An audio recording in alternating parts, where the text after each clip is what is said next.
Hey guys, I hope you guys are doing amazing wherever you are in the world. My name is Shikha, as always, and I'm so grateful that you guys are here listening, watching, subscribing, commenting. It all is amazing stuff, and I'm really, really grateful for you guys.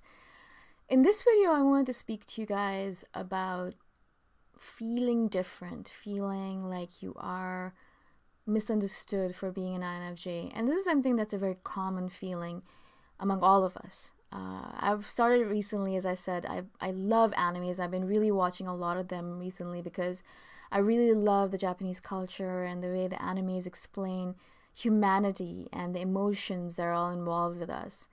And one of the ones that I watch a lot, one of the kinds that I watch a lot is supernatural stuff, where the protagonist, if that's the right word, or the hero of the anime, usually the hero, usually a man, can see supernatural beings, that he can see people from the underworld, or he can see people who no one else can see them except for him.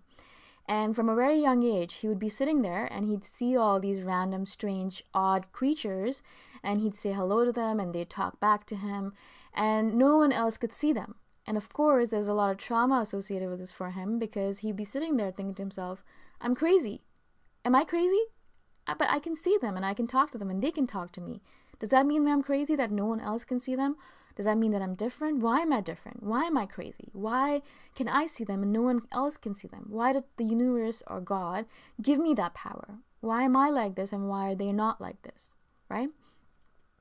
And it's funny because, eventually as they grow older, the person would be fine, would kind of accept the fact that they're different and they can see all these creatures and no one else can.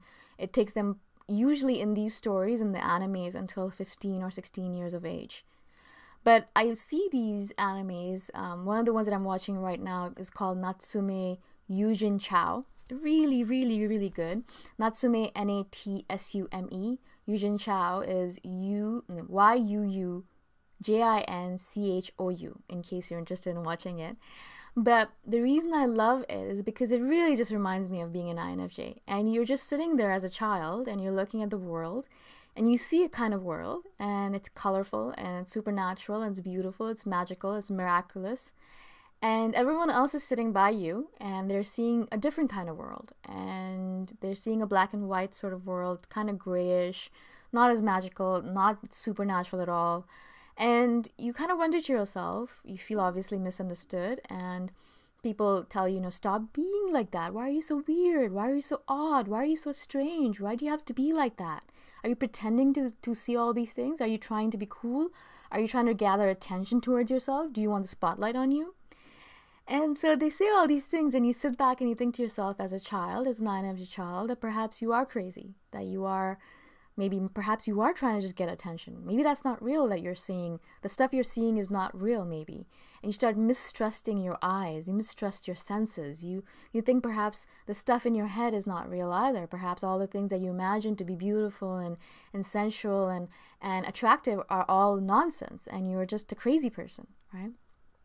The reason I think I love these animes so much is because the person develops the skill to love themselves and their quirky traits by the time they're 15 or 16. And I wish as a 15-year-old INFJ, I had learned to love myself as much as these people did, right? As much as I do right now.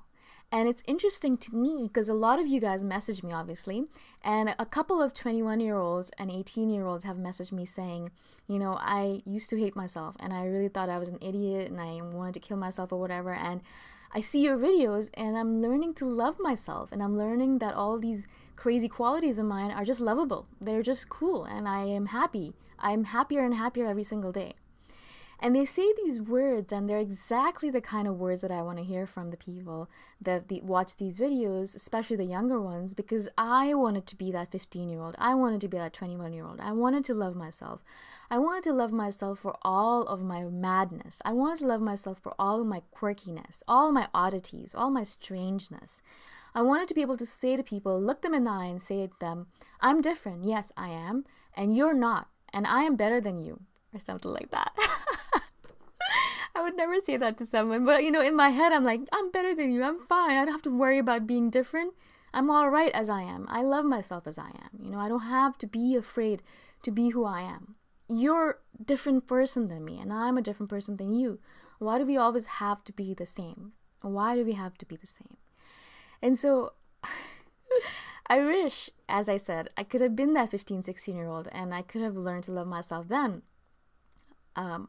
Weirdly enough, it took me until the age of 30 to start learning to love myself as I am, with all my quirks, and learning to love my quirks for, not just quirks, for being who I am, and learning to be happy with who I am, and actually loving life as it is, without wanting it to change, right? As I've said before, I've done these videos for exactly that reason. I want you guys to start loving yourself sooner, as soon as possible, right now if possible, as soon as possible, all right? I want you guys to love yourself right now, as soon as you can, for all of your quirkiness. If you have OCD, love yourself for your OCD. If you feel like you're a little bit autistic, love yourself for your autism. Love yourself for your craziness, for your oddities, for all of your madness. Love yourself for who you are. I really feel like the true life of an INFJ, the most powerful INFJs out there, are the ones who love themselves. When we truly start loving ourselves, when self-love becomes not just an idea, a nice to have idea in our head, but actually a reality for us, is when we truly start coming into our own. That's when we truly start becoming that person that we want to become. That strong, independent person who does not take any shit from anyone, who does not care what other people think about them, who does their own thing and follows their heart and intuition as much as possible and lives the life that they want to live rather than living someone else's idea for them. That's the kind of INFJ I want all of us to become. That's the kind of INFJ that you will become as soon as you start loving yourself. It's so important. It's the first step in anything that you want to do is self-love. It's such a weird, little step. You think, oh, it's just self-love. It's not anything important. It's so important. And I can guarantee you guys, as soon as you truly, and I mean truly, start loving yourself for all of your madness. I mean, loving yourself for everything. Even for the things that you're like, oh my God, I'm a little bit weird, but that's okay. I still like myself for it. Even when you love yourself for everything, that is when the true transformation is going to happen for you guys. And I really, really I hope that these videos will become that source of love for you guys, because you'll see me being crazy, quirky, and you're going to see, okay, fine, she's fine with it, and she's actually thriving, despite the fact that she's a crazy INFJ. I'm thriving, I'm living a great life, amazing, awesome, powerful life. And if you see that, and you can see that that's possible for you as well, as long as you learn to love yourself. Because as soon as you start loving yourself for all of your quirks, you're going to start using your quirks rather than hating them. Instead of thinking, oh my God, I'm such a terrible person, I'm such an INFJ, I'm so introverted, I'm so crazy, I'm misunderstood. Instead of wallowing in self-pity, which I did for a long time, instead of doing that, you're going to be like, cool, I'm an INFJ. You're going to throw your shoulders back, you're going to put your head up high, and you're going to say, I'm an INFJ, and I have all these weird things about me, and I love them. I love them. I love everything about me.